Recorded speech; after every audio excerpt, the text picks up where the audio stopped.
When I was 15, I had my first girlfriend.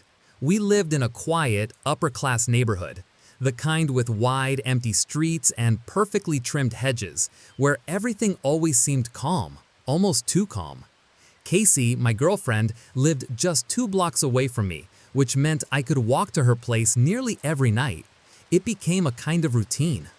One Thursday night during break, with nothing better to do, I decided to head over to her house. It was getting pretty late, but I didn't have a curfew, so the time didn't really matter. The streets were quiet, dimly lit by sparse street lamps, casting long, cold shadows. Everything felt normal, at first. But not long after I started walking, I began to hear something. At first, it was subtle, barely noticeable.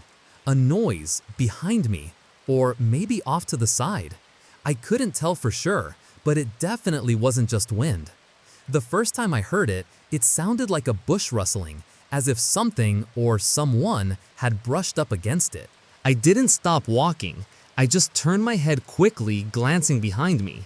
Nothing. I couldn't see anyone, but the noise unsettled me enough that I started walking a little faster, my footsteps tapping more briskly against the pavement. I reached the next block, and that's when I heard something again, this time clearer. A soft crack, like a twig snapping under pressure. I froze. This time, I turned around completely. The street behind me was empty, not a soul in sight. Just a darkened row of houses and the thick, neatly lined bushes that bordered each property. They formed a kind of natural wall along the sidewalk, separating the yards from the street, dense and high enough to block anything that might be crouching just behind them. I stared at those bushes for a moment, my eyes scanning for movement. Nothing.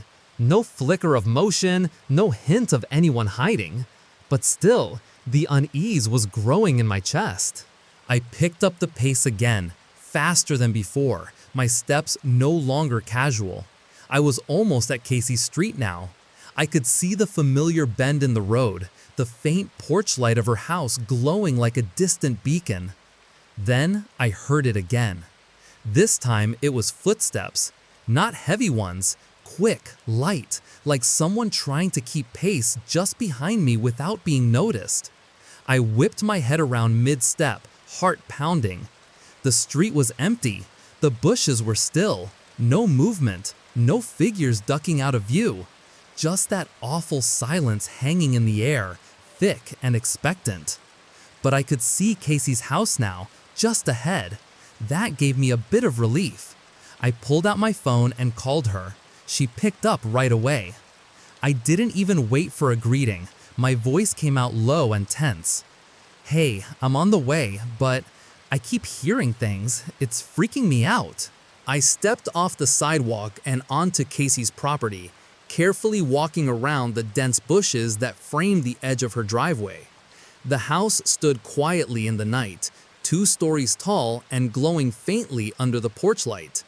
As I approached, I looked up, and there she was, Casey, standing at her bedroom window on the 2nd floor, her face lit faintly by the soft glow from inside. She was still on the phone with me. I saw her wave, and I lifted my hand to wave back. But then her expression changed.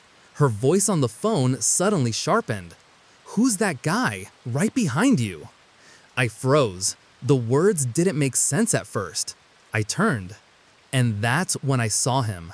Not more than 10 feet behind me, a fully grown man, crouched low, moving fast, creeping toward me like some predator trying to close the distance unnoticed. A scream tore from my throat. Panic surged through me like a shockwave.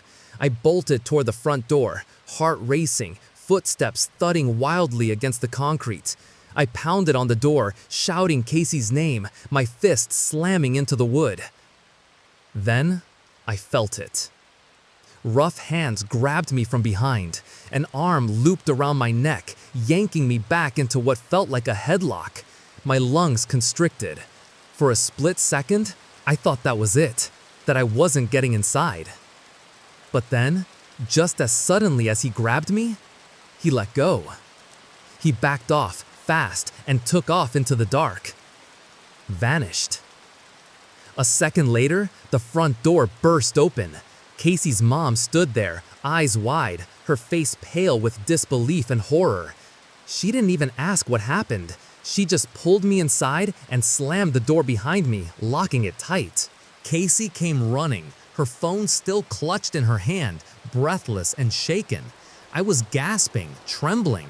My chest felt like it might cave in from how hard my heart was pounding. 1,000 beats a minute, maybe more.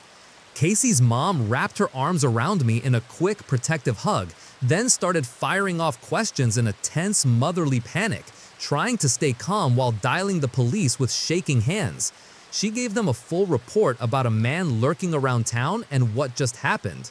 That night, for obvious reasons, she let me stay over. No one questioned it. And the next morning, she drove me home herself.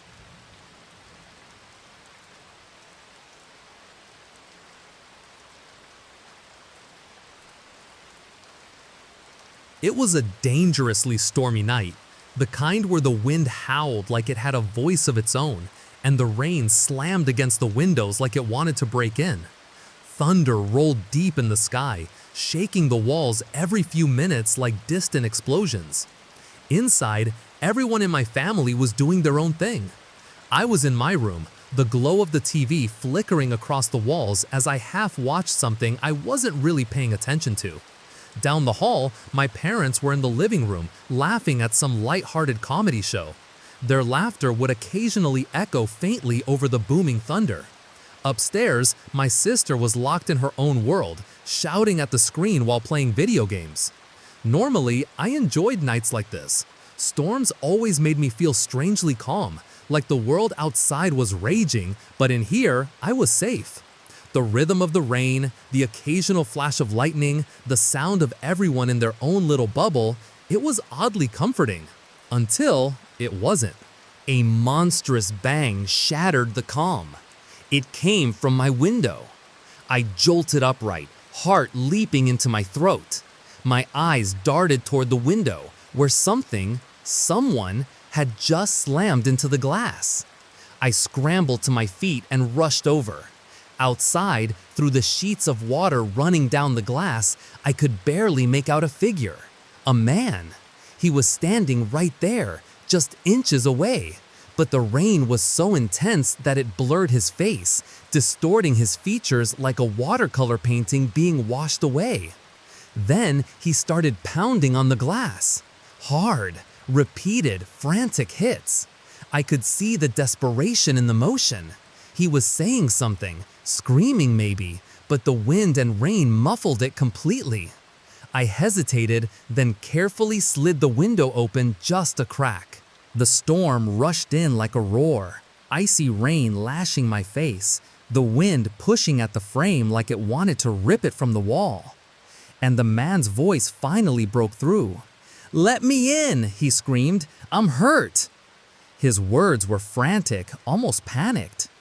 The downpour made it nearly impossible to hear anything clearly, so I had to shout back. "Go around to the front," I yelled, "the front door." Without waiting for a reply, I slammed the window shut again, locking it with trembling fingers. Then I turned and ran. The hallway lights felt dimmer than before, the shadows longer. I rushed into the living room where my dad was still on the couch, the soft laugh track from the TV barely covering the storm's rage. "There's a man outside," I gasped. "He's yelling for help, says he's hurt." Before my dad could respond, we both heard it. The knocking. Loud and hurried, coming from the front door. And a voice, now clearer, desperate, and hoarse. "Help me, please, I'm hurt." My dad stood up fast, already heading for the door. But I moved in front of him, raising my hand. "Wait," I said, my voice tight with uncertainty. "Just wait a second." Because deep down, something about it didn't feel right. Just as we stood there, my dad, frozen in place, hand hovering near the door handle, me still blocking his path, the phone rang. The shrill tone cut through the storm sounds outside like a jolt of electricity. Our eyes both snapped toward the TV, where the caller ID flashed across the screen in big, glowing letters. Call from next door neighbor. Without hesitation, my dad rushed over and grabbed the phone. Hello? I watched his expression change immediately. His face, already tense, suddenly went pale. No fucking way, he muttered into the receiver, the words barely audible over the sound of rain still lashing against the house. I felt my stomach drop. He hung up the phone fast and turned toward me, his voice urgent and low. Stay away from the door. That was all he said. No explanation, no time for questions. He moved straight to the front window, pulling back the curtain just enough to peek outside. I followed a few steps behind, my heart pounding, hands clammy. Through the narrow slit in the curtain, he looked down at the front stoop. And that's when he saw him. The same man, crouched low just outside the door, hunched like an animal, pounding hard with one hand against the wood. In his other hand, gripped tightly, was something big, something sharp. Some kind of tool, long, heavy, and gleaming even in the dim porch light. My dad's jaw clenched. He didn't hesitate. He raised his voice and shouted through the thick door, voice firm and booming. Get the hell out of here! The cops are on their way!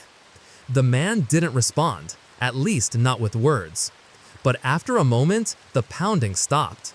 My dad grabbed the phone again and called the police himself, pacing the living room as he gave them the full report. I hovered nearby, every second stretching out like an eternity, the tension thick and unbearable. Eventually, the noise at the door stopped completely. When we finally checked again, the man was gone. Just gone. Later, when my dad was back on the phone with our neighbor, the same one who had called moments earlier, we got the full story. Apparently, the neighbor had looked out his window earlier and saw someone, a man who looked homeless, disheveled, soaked from the storm, rummaging through his backyard shed. And when he came out, he wasn't empty-handed. He was holding a large chopping axe. The cops ended up finding the guy wandering the streets later that night, soaked to the bone, muttering to himself. He didn't put up a fight. A few days later, it even made it into the newspaper.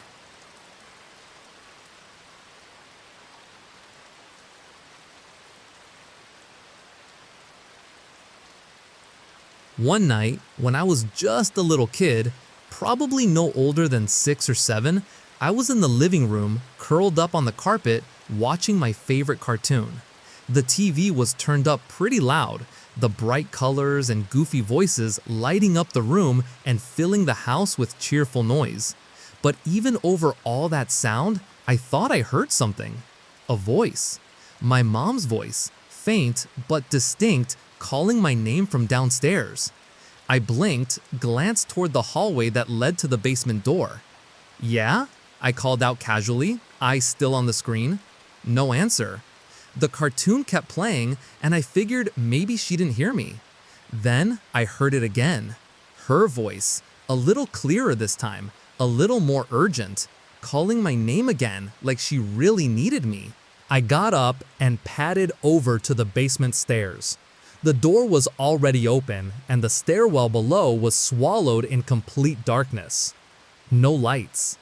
Still, I stood at the top step and leaned down slightly. "Mom?"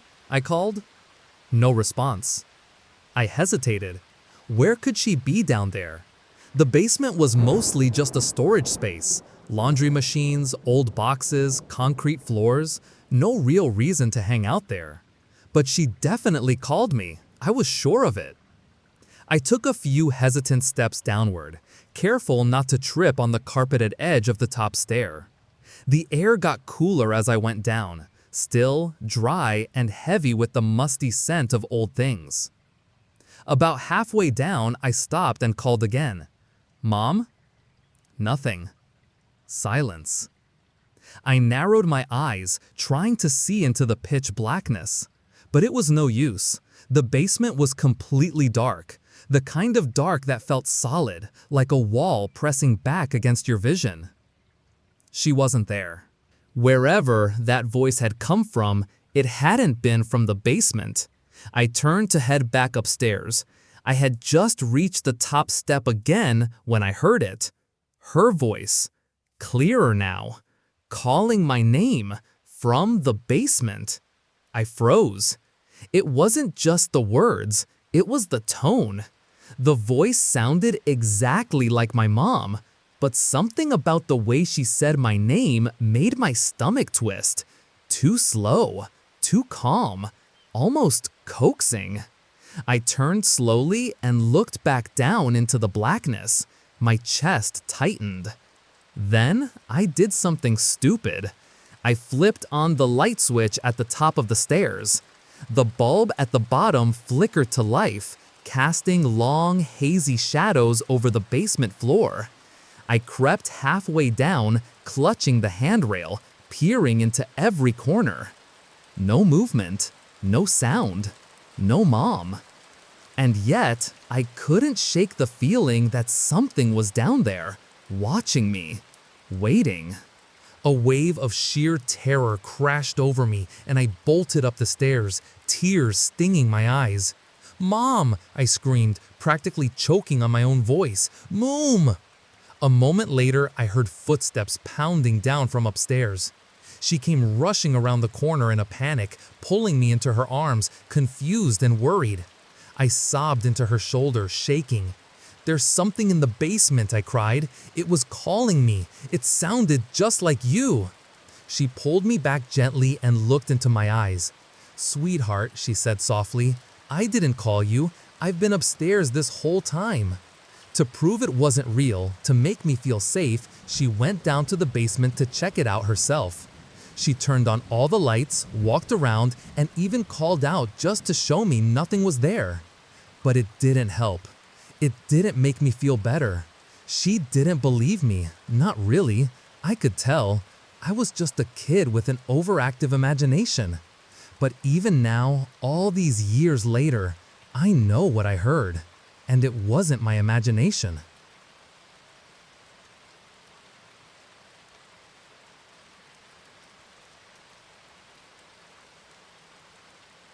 My grandpa recently shared a story with me, one that left me chilled long after he finished telling it. It was about a night walk. Not some old tale from the war or a distant memory from his youth. This was recent. It started like any other evening. Grandpa lives about 2 hours away from us, out on a quiet, sprawling farm. It's peaceful out there, the kind of place where not much ever happens. He lives with his wife, Mary Ann. They got married about 15 years ago, and together they've kept things simple. For years now, they've had a small Boston Terrier named Sherry. Grandpa named her after an old friend who had passed away a long time ago. The name meant something to him. Every morning, Mary Ann would take Sherry out for a walk, and in the evening, Grandpa would do the same. It was part of their rhythm, nothing unusual. On one particular evening, around sunset, Grandpa took Sherry out like always. The sky was golden orange, streaked with the last light of the day, and the air held that cool stillness that comes just before night falls. They were walking along the usual dirt path that curved beside the woods lining their property, the same path they'd taken countless times before. But something about that walk was different. As they strolled along, Grandpa noticed someone approaching from the opposite direction on the trail, a stranger. Sherry, like most dogs, reacted on instinct. The moment she spotted the figure, she started barking, her little body tensing up as she pulled against the leash. Grandpa tightened his grip and gave a gentle tug. "Easy, girl." The stranger wore a large hood pulled up over their head, casting their face in shadow. They walked with their head down, not acknowledging Grandpa at all. Still, Grandpa gave a polite nod and said, "Good evening." The figure didn't even glance at him, just kept walking, silent. Brushing it off, Grandpa continued on with Sherry, though she kept glancing over her shoulder every few steps. She would let out a small growl or a bark, short, sharp, restless. "Shush," Grandpa muttered, tugging lightly at the leash again. "Ain't nothing there." But Sherry wouldn't settle. She kept turning back, barking, pulling, sniffing the air.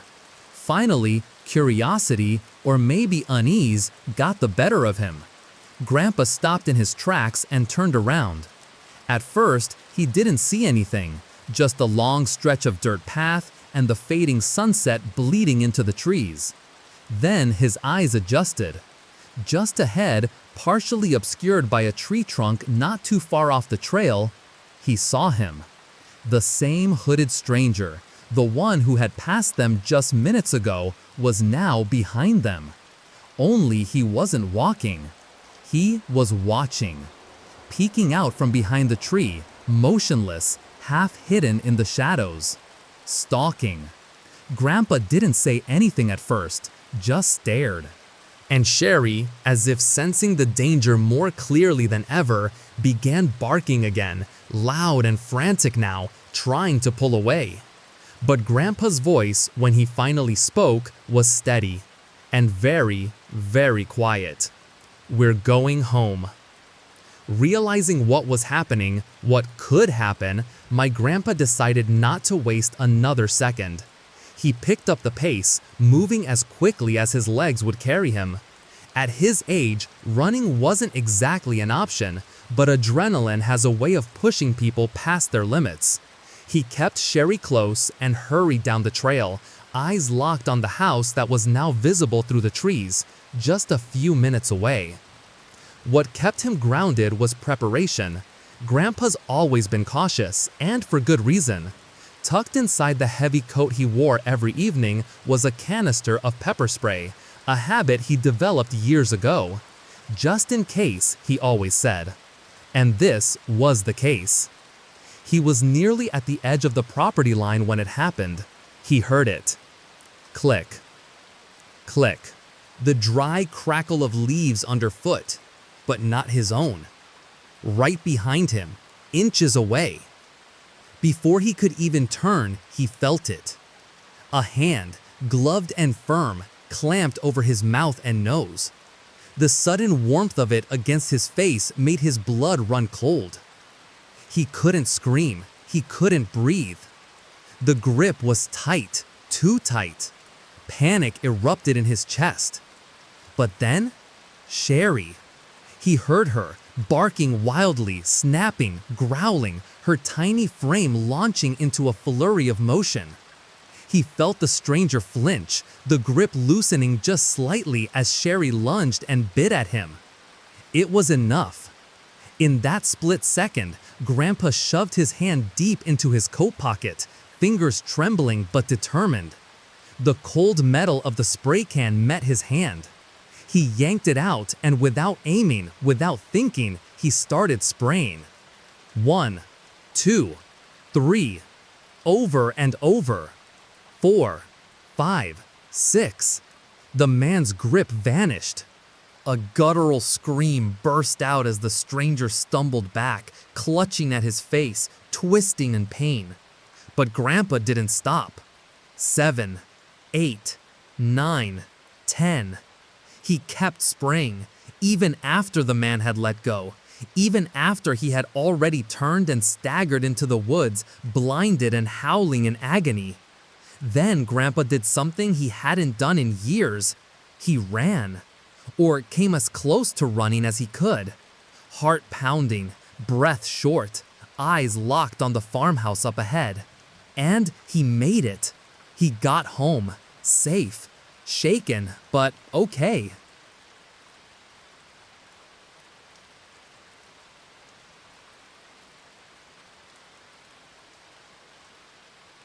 I grew up in California, spent the first 14 years of my life there. The neighborhood I lived in wasn't exactly the safest. It wasn't the kind of place where you left your bike out overnight or walked around without looking over your shoulder. See, our area was known to be home to some of the Crips, one of the biggest street gangs in Los Angeles. If you know, you know. But when you're a kid, you don't always grasp the danger around you. My best friend, who I always called Stevie D, lived just 2 doors down. We were practically inseparable. Sure, we had other friends, but most of the time it was just the two of us. We did normal kid stuff, rode our bikes around town, played video games, talked about dumb things that felt important at the time. Those were the good days. We were about 12 years old when this happened. It was one of those long summer nights when the air still feels warm even after the sun's gone down. We were biking through the neighborhood, coasting past houses with dim porch lights and chain link fences, looking for something to do. That's when Stevie suggested we check out the house. Everyone in the neighborhood knew about it, this one abandoned place that had been sitting empty for years. No one ever moved in, no one even seemed to try. There were rumors, of course. Some said it was haunted, others whispered about drug deals gone wrong, but mostly people just stayed away. We didn't. Stevie and I rolled up to the front of the house on our bikes, tires crunching against the gravelly sidewalk.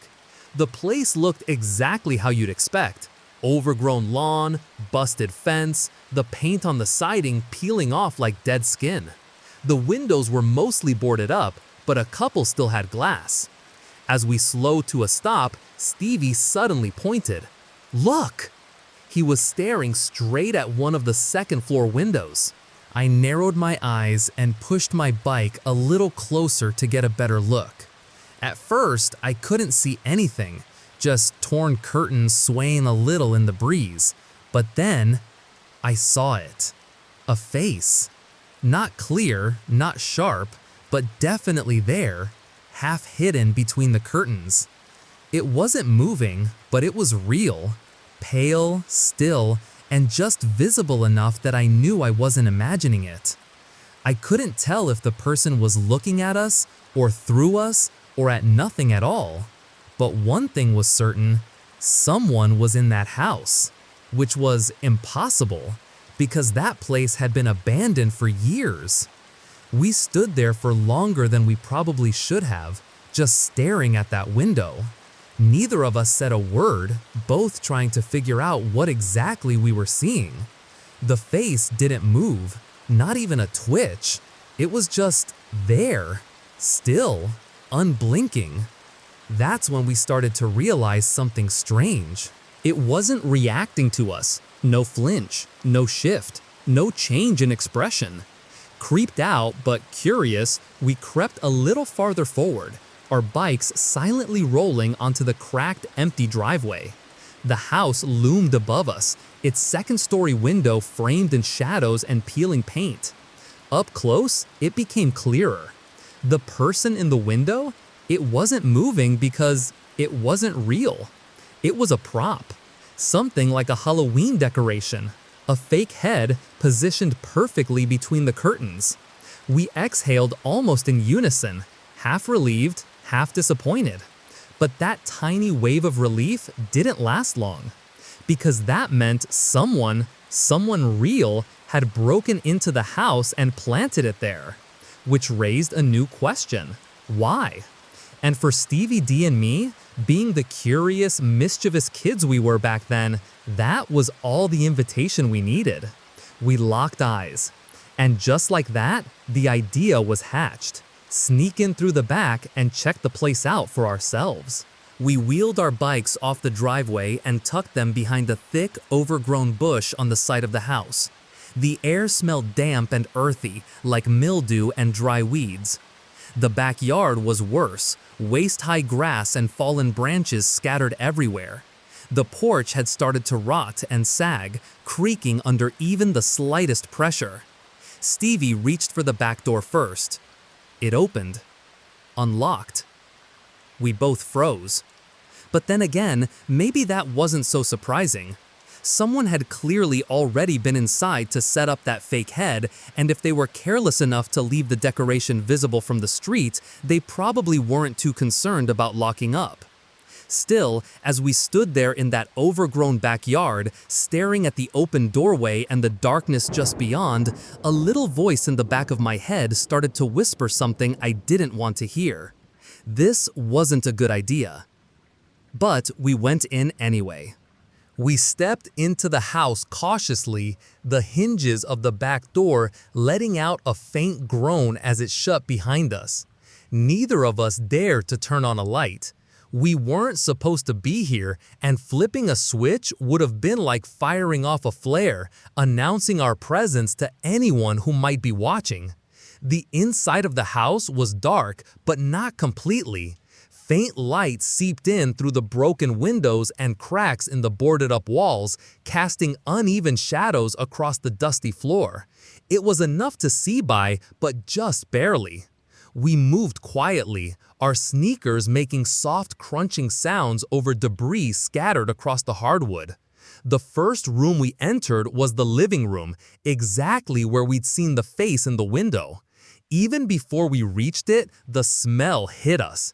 It was thick, rotten, a sickening mix of mildew and something far worse, metallic, sour, and heavy in the air. We didn't say a word, just covered our noses with our sleeves and pressed on. The fake head was still there, sitting right on the windowsill, just like we'd seen from outside.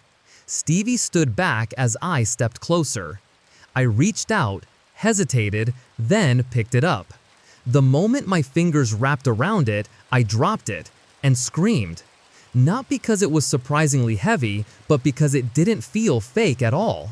The surface was soft and slick. The skin felt real, too real. And then I saw it. A thick, dark liquid oozed from the bottom of the severed head, dribbling onto the floorboards below in slow, viscous drops. It wasn't paint. It was blood. A real human head. I stumbled backward, my breath caught in my throat. Stevie was staring, frozen, mouth hanging open, face pale. We both looked up at the same time. There were two long, jagged cracks in the ceiling above us, and from those cracks, we heard something. Soft creaks, subtle but unmistakable. Footsteps above us. Someone or something was moving, coming down. We didn't wait. We bolted for the back door, our shoes slamming against the floor, the sound echoing like thunder in the empty house. We practically tripped over each other trying to shove the door open, and then we were outside, sprinting to our bikes, jumping on, kicking off, riding as fast as our legs could pedal. Neither of us looked back, not once. Word got out quickly around the neighborhood. The head, the real decaying head we found in that house, belonged to a known victim of the Crips. Some said it was left there as a warning, a message. No one ever figured out the full story. But one thing still haunts me, something neither of us ever told anyone else. Right before we ran, right as we heard those creaks above us, Stevie and I both knew whoever had left that head there was still inside the house.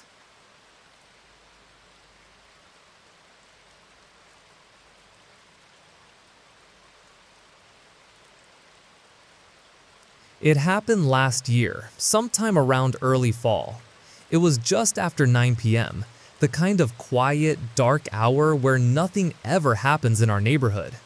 We live out in a rural area, way off the main roads, surrounded by woods and long stretches of silence. So when someone knocked on our door that late, it immediately felt off. I got my mom. She went to the front door while I lingered nearby, watching. There was a man standing there, maybe in his late 30s or early 40s. He looked ordinary enough, dressed in jeans and a jacket, nothing unusual. But the whole situation already felt wrong. Nobody just shows up out here, especially not at night. He smiled at my mom like he was trying to act casual, said he was opening a business in the area and wanted to know if she supported American-made products. Then, before she could even respond, he handed her something, a Clorox container, just handed it over like it was a sample. That's when things got weirder. The guy turned and walked back to his vehicle, a minivan parked at the edge of our driveway, saying he was going to grab a vacuum cleaner to show her. But as he slid open the van door, my mom saw them. 5 other men, all sitting inside, watching, not talking, not moving, just sitting there, faces shadowed by the dim cabin lights. Something in her shifted immediately. Her voice dropped low, tight. "Go get my phone," she whispered to me without looking, "now." We didn't have a landline, so calling the police depended entirely on my finding that phone.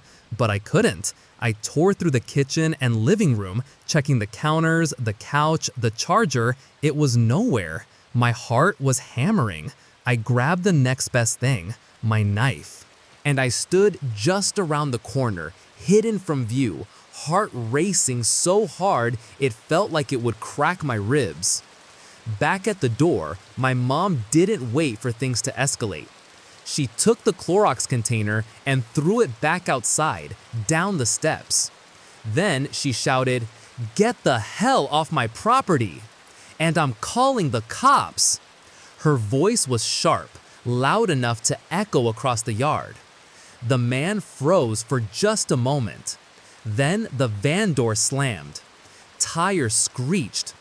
They peeled out of our driveway so fast gravel kicked up into the bushes. Red taillights disappeared into the night, swallowed by the dark stretch of rural road.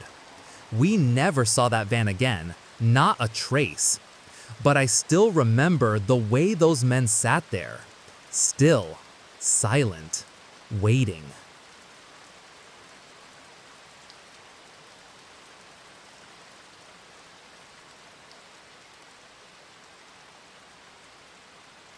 I've always been the extreme sports type, ever since I was a kid. Mountain climbing, parasailing, scuba diving, if it involved adrenaline and the outdoors, I was hooked.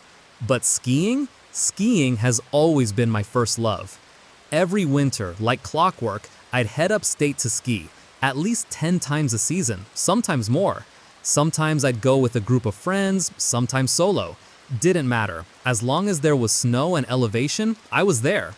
This time, I convinced my buddy, let's call him Hugh, to tag along for a weekend of backcountry skiing.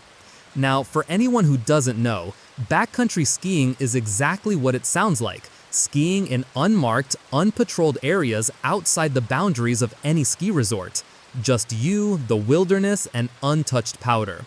It's risky, but that's part of the appeal. It was a 3-hour drive from the city, not bad, all things considered. But once we got closer to the area we had mapped out, the road conditions got rough fast. We did a decent amount of off-roading, navigating through winding dirt paths and weaving between trees until I eventually had to stop the truck altogether. I pulled off at the base of a good-looking slope, the kind of hill that promised a solid run, maybe more. But really, I didn't have much choice. There were too many trees ahead, and the trail had narrowed into something no vehicle could handle. So we got out. The air was sharp and clean, the ground already thick with snow. Hugh and I started unloading the truck, ski gear, backpacks, camping equipment, layers of clothing packed tight. Everything we needed for a few nights off-grid. Then came the hard part, the hike. We trekked maybe a quarter of a mile through the trees, carrying everything. Doesn't sound like much on paper, but with that much weight on your back, in boots, in snow, through uneven terrain, it was brutal. But eventually, we found the spot. A perfect clearing nestled between clusters of tall pine trees, right at the bottom of a slope that looked both accessible and challenging, just the way we liked it. We dropped our gear and started setting up camp. The tent went up first, one of those 2-person, 4-season shelters built for real weather. Then came the sleeping bags, cooking equipment, and a small pile of firewood we'd collected along the way. The sun was beginning to dip, casting long shadows through the forest. There was this incredible stillness to the place, the kind that only happens deep in the woods, where the snow muffles sound and even the wind feels distant. It felt isolated, peaceful, exactly what we were looking for. Once we finished setting up camp, Hugh and I wasted no time. We grabbed our gear and started hiking up the hill behind our tent to scout the area. The climb was tough. Fresh snow and uneven ground made every step feel like double the effort. But the view from the top was incredible. We explored a good amount of terrain, carving out a few nice paths we could use over the weekend. The snow was deep and untouched, and for the most part, the silence of the forest made the experience feel surreal, like we were the only two people in the world. We spent the better part of the day hiking, skiing, and repeating the loop. It was everything we hoped for. But somewhere along the way, while skiing down one of the bigger hills, Hugh and I got separated. I wasn't worried at first. It wasn't uncommon for one of us to get ahead or take a different line down a slope. Usually we'd meet up at the bottom and laugh it off. I figured I'd just find him waiting near the tree line or maybe hear his voice over the walkie-talkie. I pressed the button and asked if he was nearby. No response. Nothing but static. I shrugged it off, assuming he was still carving his way down or just out of range for the moment. I kept walking, skis balanced over my shoulder, scanning the hill as I made my way along the bottom trail. That's when I saw someone. Another skier. He came up from behind a thick patch of trees, moving casually, his skis strapped to an orange backpack. He wore a full ski mask, but his tone was upbeat, friendly, almost too casual given how deep into the wilderness we were. "Hey man," he called out, waving. "You been up here long? Know where the best runs are?" I nodded, still catching my breath. "Yeah, skied a few already. That hill over there's got a nice slope," I said, pointing behind me. "Nice," he replied, stepping closer. "You camping around here too?" I hesitated for a beat, unsure how much to say. But something about his demeanor, warm, curious, maybe just another outdoors guy looking for company, made me drop my guard a little. "Yeah," I said, gesturing toward the woods behind me.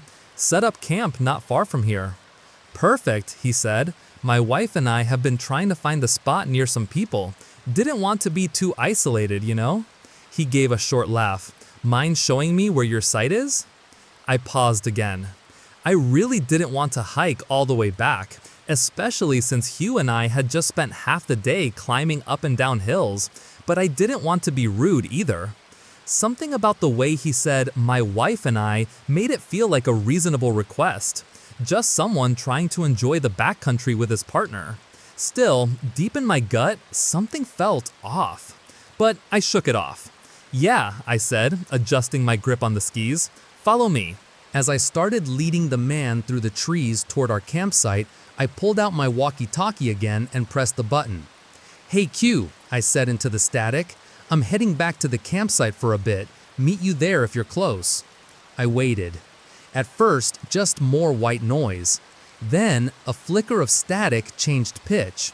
It sounded like someone, probably Hugh, was trying to respond, but the connection was terrible. All I could make out was a distorted, warbled crackle before it dropped back into silence. Great. Nothing I could do about it now. I'd just have to come back to that hill later and reconnect. The hike back was longer than I remembered. The man followed closely behind me, staying just a few paces back. We made small talk as we moved, nothing memorable, just the kind of idle chatter people fill the silence with.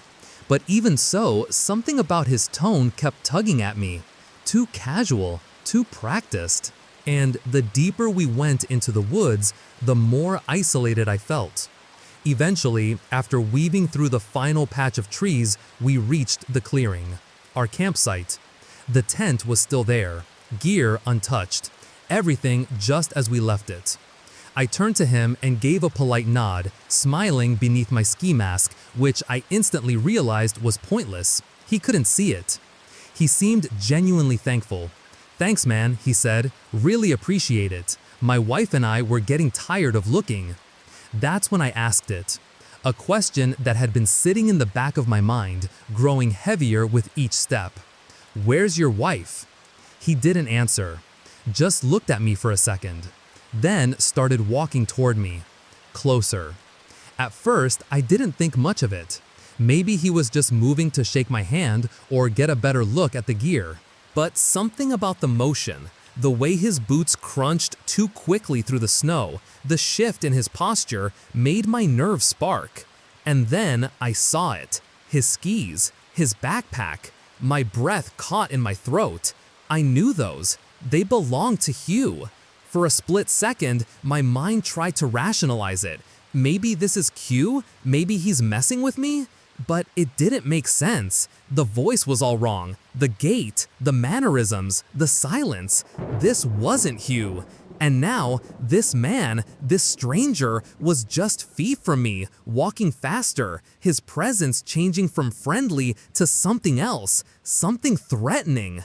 I panicked, turned and dove into the tent, tearing open my pack, frantically digging for my flare gun, the one piece of gear I brought for emergencies. Behind me, I felt him grab my leg, the one still sticking out from the tent. Then, pain. A sudden, sharp surge lit up my nerves like a jolt of electricity. It was like being electrocuted, intense and paralyzing, followed by an overwhelming burning heat that raced up my thigh. I screamed, but the sound was swallowed by the trees. I screamed in pain, loud and raw, as the fire in my leg pulsed hotter. My fingers finally closed around the cold grip of the flare gun. I yanked it from the bag and shoved the tent flap aside with my shoulder. The man was right there. I raised the gun, aiming it squarely at his chest. "Back up," I shouted. He did, immediately, hands going up, palms open, like he just remembered he was in the middle of a bad decision. That's when I saw it. A knife, buried deep into my thigh. Not a scratch, not a graze, it was in me. I gritted my teeth against the pain, keeping the flare gun steady. "Where's my friend?" I barked. His answer came quick, almost too quick, the fear starting to leak through his voice. "Near the bottom of the hill where I found you." I kept the gun trained on him. My hands were shaking, but I wasn't going to lower it. "Don't move," I said, grabbing my phone with my free hand.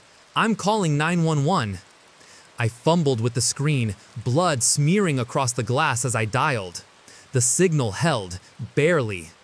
I gave my location as clearly as I could through gasps of pain, requesting immediate rescue and medical attention. But the man, he wasn't waiting around. The second I was distracted with the call, he bolted, disappearing into the trees with practiced speed, leaving only snow prints and silence behind. There wasn't much I could do. I had one flare shot. I was losing blood fast, the cold seeping into my bones, the fire in my leg now a throbbing ache. I pressed hard on the wound with my jacket, eyes scanning the gray-white sky above. It felt like I waited there forever, alone, bleeding, every second stretching like an hour. And then I heard it.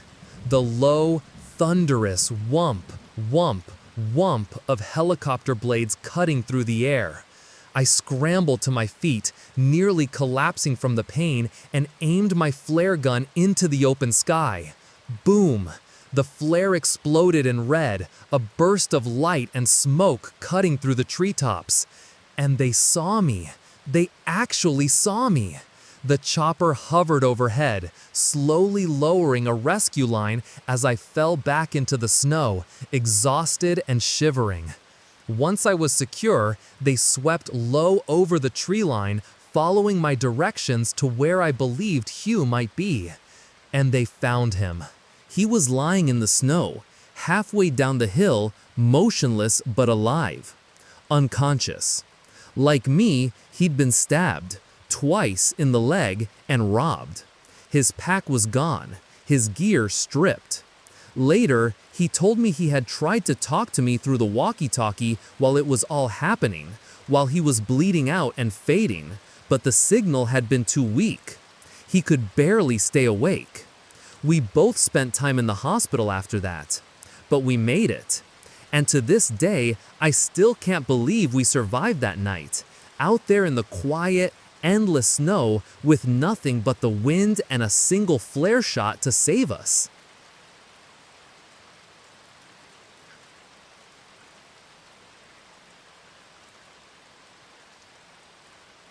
I used to live in a small college town, the kind of place where everything important was within walking distance: campus, coffee shops, bars, and the narrow strip of downtown lit by neon signs and string lights.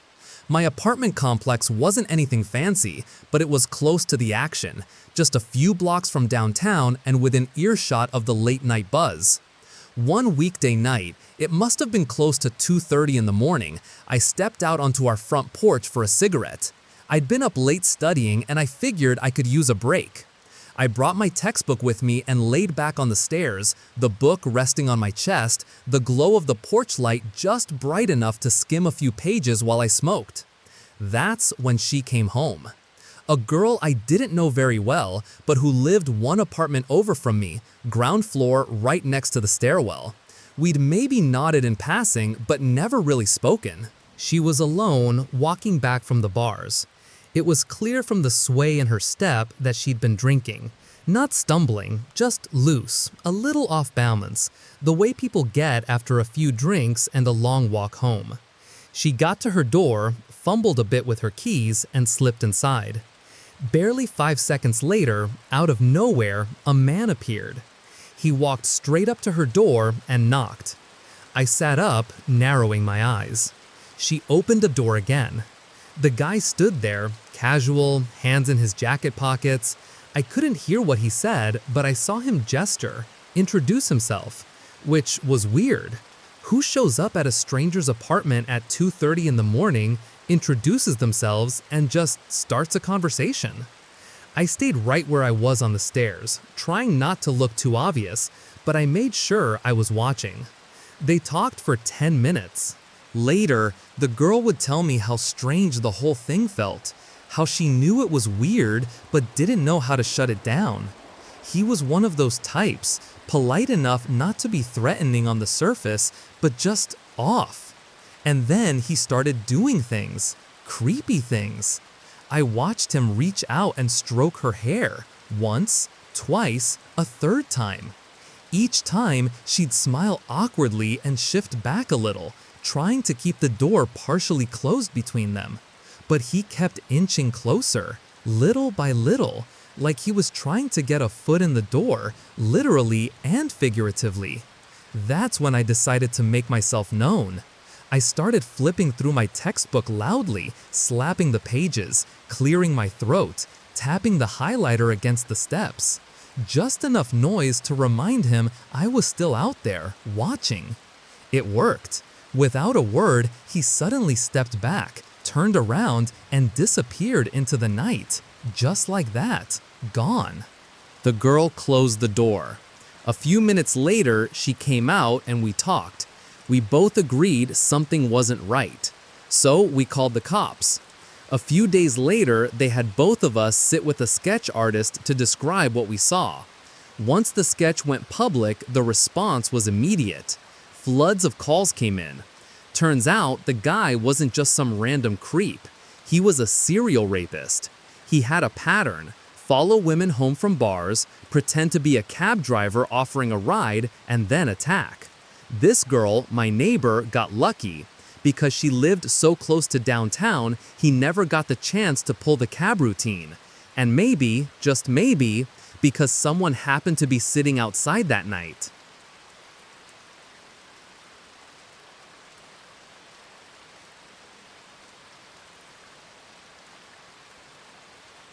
I've only used Craigslist once in my life, just once, and that one time was more than enough to leave a sour taste in my mouth.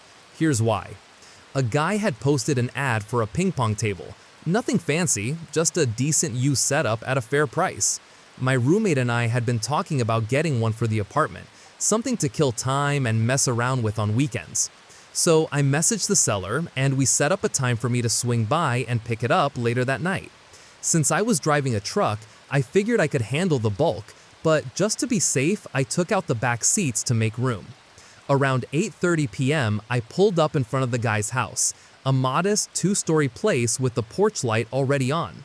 I sent him a quick text, "Hey, I'm here." Just as I hit send, the front door opened. I hopped out of the truck and did a quick walk up to the door, not quite running, but moving with that eager energy people get when they're trying to avoid awkwardness.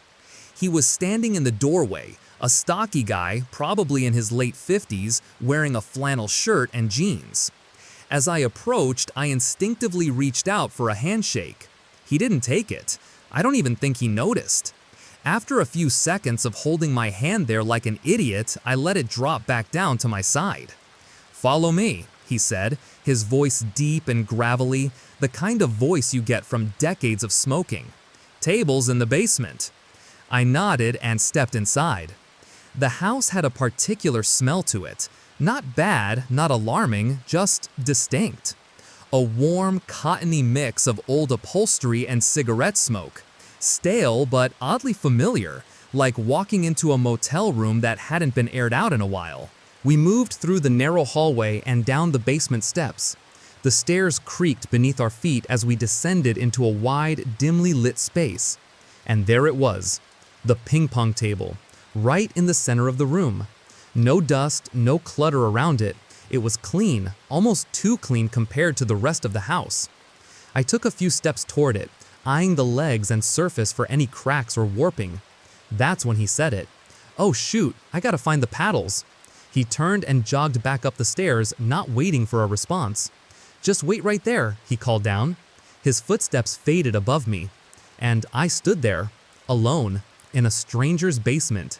I waited, for a while. At first, I figured the guy had just misplaced the paddles. Maybe they were shoved in a closet or buried under junk.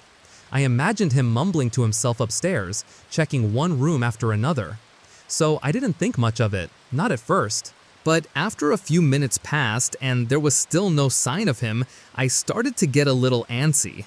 The basement was quiet, too quiet, the kind of silence that buzzes faintly in your ears, like your body knows something's off before your brain does.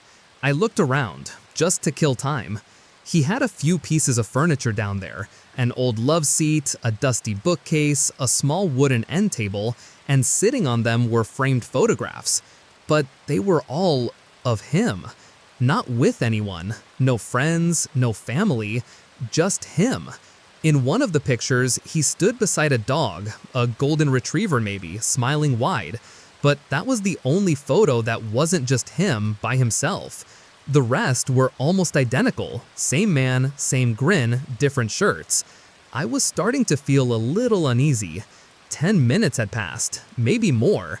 Still no footsteps, no voice, no paddles. Curiosity started to push harder than my good judgment.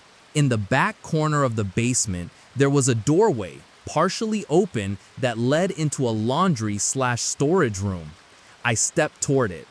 Inside was dim, lit only by a single overhead bulb that flickered slightly with every hum. The air was different in there, cooler, heavier, like it hadn't been breathed in for a while. Against one wall sat a metal utility desk, and I noticed right away that one of its drawers was hanging open halfway, just dangling there. Something about it pulled at me. I walked over and gave it a gentle tug. The drawer slid open with a soft metallic groan. Inside were a stack of old Polaroid photos, dozens of them. I picked one up, then another, and my stomach twisted. They were all of a girl, young, tied to a chair, her wrists and ankles bound tightly, her mouth covered in layers of silver duct tape. Her face was frozen in some of the images, wide-eyed, terrified. Others looked worse. I felt sick. My hands trembled as I set the photos down and looked beside them. Next to the Polaroids was a neat row of yellow file folders, stacked upright like someone had organized them deliberately. They were labeled A to Z, 26 folders. I didn't touch them. I couldn't. Whatever was inside, I didn't want to know, not right then. I fumbled for my phone, heart racing, fingers slick with sweat. I opened the camera and started snapping pictures of everything in the drawer, the Polaroids, the folders, the desk itself. I planned to send them to my friends immediately, let someone know, anyone. But when I glanced at the top of the screen, no service. Not even a single bar, just a blank signal icon mocking me. And upstairs? Still no sound, still no sign of the man who brought me here. At that point, I knew one thing for sure. It was time to go. No more waiting, no more wondering. I bolted out of the back room and made a beeline for the stairs, my heart thudding so hard it felt like it might break through my chest. I took the steps 2 at a time, breathing hard, vision narrowing with panic. I reached the door at the top, the one I had walked through just 15 minutes earlier, and grabbed the knob. It didn't budge. Locked. I froze. The cold metal in my hand, the silence behind me, the realization that I was now trapped.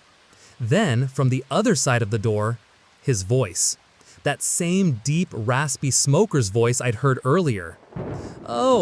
Sorry about that, he said, almost casually. Door must have locked by accident. I'll go find the key real quick. He sounded calm. Too calm. I didn't answer. Not a word. I crouched down and examined the keyhole closely. It wasn't a standard round one, more of a narrow, rectangular slot. Not modern. I sprinted back down the stairs, past the ping pong table, straight to the utility desk in the back room. 3 screwdrivers sat on top. I grabbed them all, flathead, Phillips, and one tiny precision driver.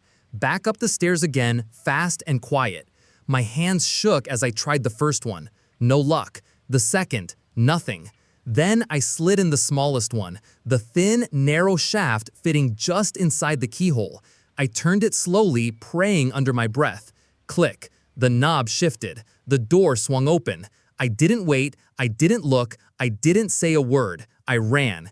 Out of the house, across the porch, through the cold night air, straight to my truck.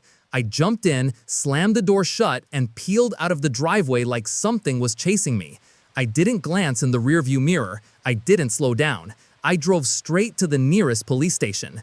Inside, I showed them the pictures on my phone, told them everything, gave them the address, explained where to find the drawer, the Polaroids, the yellow folders. And that was all they needed. An investigation started immediately. A few days later, the truth came out. The man was involved in a child pornography ring on the deep web. That was how he made his money. He'd been part of it for years. Why he locked me in his basement? I have no idea. What he intended to do to me? I don't even want to imagine. But one thing is certain. Whatever he had in mind, it wasn't good.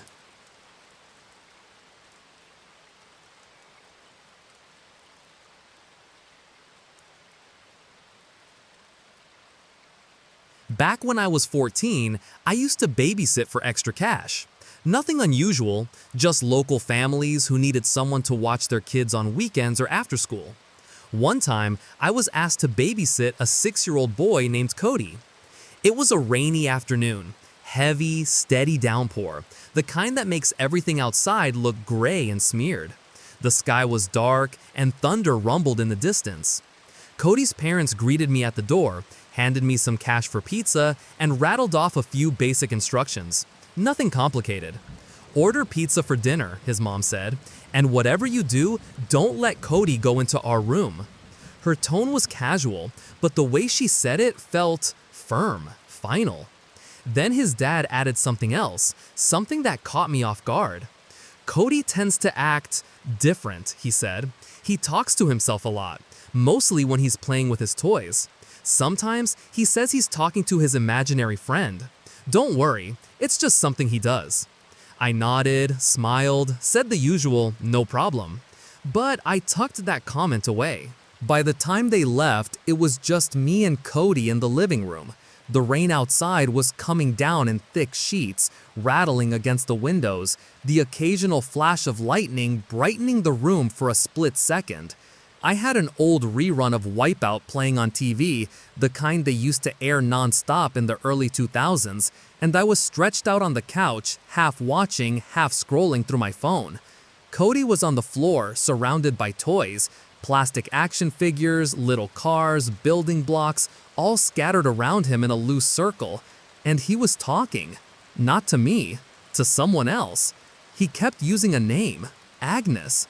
He'd giggle softly, pass toys to the empty space in front of him, and nod as if someone was answering him back. He even paused once, tilted his head, and said, No, you go first, Agnes. It was like watching him play with a real person, like he could see someone I couldn't. I tried not to let it get to me. Lots of kids have imaginary friends, right? Still, something about it made the hairs on the back of my neck prickle. Then it got stranger. One of Cody's toys, a bulky, cube-shaped thing with a crank on the side, suddenly came to life. It was sitting a good 6 or 7 feet away from him, untouched. With a loud click, the crank turned and the screen lit up, showing a flickering simulation of a racing background, cars zooming across a looping track. I sat up, startled. That toy? It took a decent amount of effort to activate. You had to physically pull the crank down with force. It wasn't the kind of thing that glitched or went off on its own. How did that happen? I asked. Cody didn't even look up. He just smiled and said, "Agnes is playing with it." I stared at him. His voice was so calm, so matter-of-fact. Something about hearing him say that so casually made my stomach twist a little. I walked over, picked up the toy, and switched it off. My fingers felt cold against the plastic. The house suddenly seemed much quieter than it had just moments before. That night, in the final stretch of my babysitting shift, maybe an hour before Cody's parents were due home, I went to the bathroom to wash up. It had been a long, strange day. The rain had finally tapered off into a soft drizzle, and the house had gone quiet again. Too quiet. I was rinsing my hands at the sink, letting the warm water run over my fingers, when I heard it. Knock, knock. A soft tapping on the bathroom door. "Cody?" I called out. No answer. I turned off the faucet, wiped my hands on the towel, and opened the door. No one was there. The hallway beyond was dim, just the faint ambient light spilling in from the living room. I stepped out slowly, peering left, then right. Still no sign of Cody. Then, at the end of the hallway, one of the bedroom doors began to creak open. Slowly. Painfully slow. The kind of movement that doesn't feel accidental, like it's being pushed just enough to let you know something's there. My pulse kicked up a notch. I took a breath, reached back, and flicked off the bathroom light. Then I moved quietly down the hall, eyes fixed on that door. I stepped inside the room, half expecting Cody to jump out from behind something, giggling, trying to scare me like kids do. But there was no laughter, no movement. Just Cody sitting on the edge of the bed in the far corner. His hands were in his lap. His feet didn't even touch the floor. He was staring at me, wide-eyed, calm. "Cody," I said slowly, "who just pushed open the door?" His answer came without hesitation. Agnes. The name hit differently this time. Not silly, not innocent, just cold, matter-of-fact, like it was the only possible explanation. Something in my chest tightened. I didn't ask any more questions. I didn't want any more answers.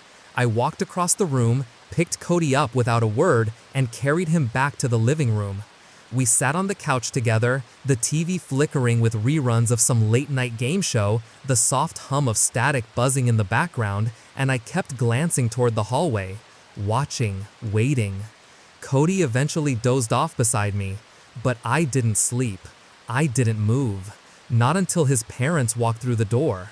When they came in, I smiled politely, told them everything had gone fine. I didn't mention the toy, or the door, or the name Agnes. I just thanked them and left. A few weeks later, they reached out again, asking if I could watch Cody. I never called them back, and I never babysat again.